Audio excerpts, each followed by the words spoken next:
নমস্কার বন্ধুরা, আজ আপনাদের জন্য নিয়ে এসেছি ফুলকপি আলু দিয়ে আর মাছের ঝোল। তো এই ফুলকপি আলু দিয়ে আর মাছের ঝোল করেছি আজ, কিন্তু আমি বিভিন্ন মাছ দিয়ে এইভাবে ঝোল রান্না করি। পাতলা ঝোল বাড়িতে খেতে বেশ ভালোই লাগে। তো শীতকালে এই ফুলকপি আলু দিয়ে মাছের ঝোল তো একটি খুব সুস্বাদু খাবার। ফুলকপি আলু আমি ভাপিয়ে নিয়েছি, সাথে দিয়েছি কিছুটা ডাঁটা, ফুলকপির ডাঁটা।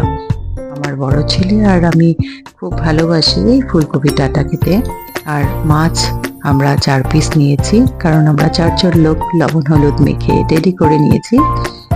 এইবার কড়াইতে দিয়ে দিলাম তেল। এইবার তেল দিয়ে আপনারা অবশ্যই সেই গরম তেলে কিছুটা নুন দেবেন। নুন দিলে কখনোই মাছ নিচে লেগে যাবে না। আপনি যে কোনো কড়াইতেই না হয় রান্না করেন, এইভাবে যদি আপনি নুন দিয়ে ভাজা করেন মাছ, তাহলে কোনো মাছই নিচে লেগে যাওয়ার সম্ভাবনা থাকে না। তো আমার মাছ ভাজা হয়ে গিয়েছে, এবার নামিয়ে নেব। মাছগুলো আমি নামিয়ে নিলাম ভাজা করে। তো পরবর্তীতে আমি ফুলকপি, আলু যা কিছু রয়েছে সেইগুলো আমি একে একে ভাজা করে নেব। সবকিছু ভেজে নিলে মাছের ঝোলটা খেতে আরও যেন স্বাদ বেড়ে যায়। তো আপনারা চাইলে একসাথেও সব সবজিগুলো ভাজা করতে পারেন। একবারে সোমবারে দিয়ে বসিয়ে একবারে রান্নাটিও করতে পারেন। তবে আমি একটু ভেজেই নিই, ভেজে নিলে মনে হয় তরকারিটি আর একটু ভালো হয়।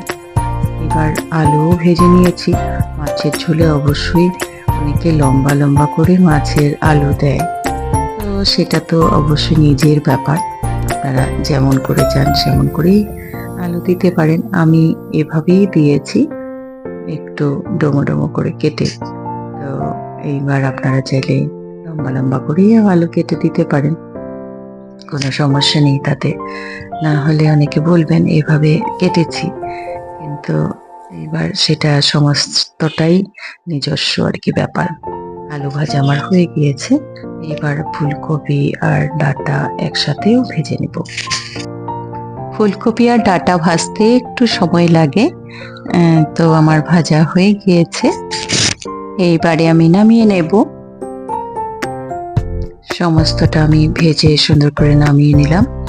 এইবার হলো কড়াইতে আমি আরেকটু তেল দিলাম। তেল দিয়ে ওখানে দিয়েছি হলো জিরে ফোড়ন, গোটা জিরে আর শুকনো লঙ্কা। শুকনো লঙ্কা ফোড়নে দিয়ে তারপর দেব হলো একটু টমেটো। টমেটো দিলে রান্নাটি আরেকটু ভালো হয়। এইবারে দেব আদা আর লঙ্কা বাটা। আদা আর লঙ্কা বাটা দিলাম, তারপর দিলাম লবণ, হলুদ। এই মশলাটা ভালো করে কষিয়ে নিয়ে এবার আমি কিছুটা দেব শুকনো লঙ্কার গুঁড়ো। শুকনো লঙ্কা যেটা ঝাল হয় না সেটাই দেব কালারের জন্য। সেটা অবশ্যই অপশনাল, একটু কালার হলে ভালো হয়, তাই আমি হালকা দিলাম। আপনারা চাইলে নাও দিতে পারেন। বাড়িতে আর একটু হেলদি খাবার খাবেন যদি ভাবেন, তাহলে নাও দিতে পারেন। আমি দেখতেই পাচ্ছেন খুব সামান্য একটু দিলাম, এতে করে ঝোলের রং খুব ভালো হয়।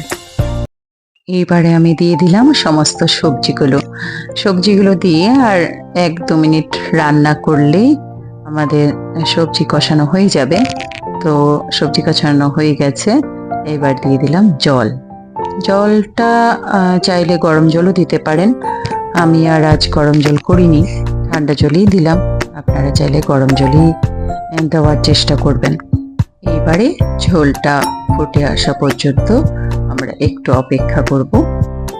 ঝোল ফুটে এলেই আমরা দিয়ে দিব মাছ। ঝোল ফুটে এসে এবার আমরা দিব সেই ভেজে রাখা মাছগুলো দিয়ে দিলাম। মাছগুলো দিয়ে একটুখানি নাড়িয়ে চাড়িয়ে নেব। আর কিছুক্ষণের মধ্যেই আমাদের মাছের ঝোল রেডি হয়ে যাবে।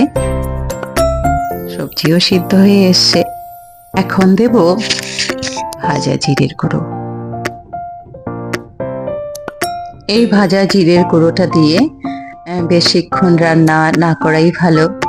কারণ আমি দেখেছি একটু যদি বেশিক্ষণ রান্নাটা হয়ে যায় তাহলে জিরের এই ভাজা একটা গন্ধ যে সেই গন্ধটা আর অত বেশি থাকে না।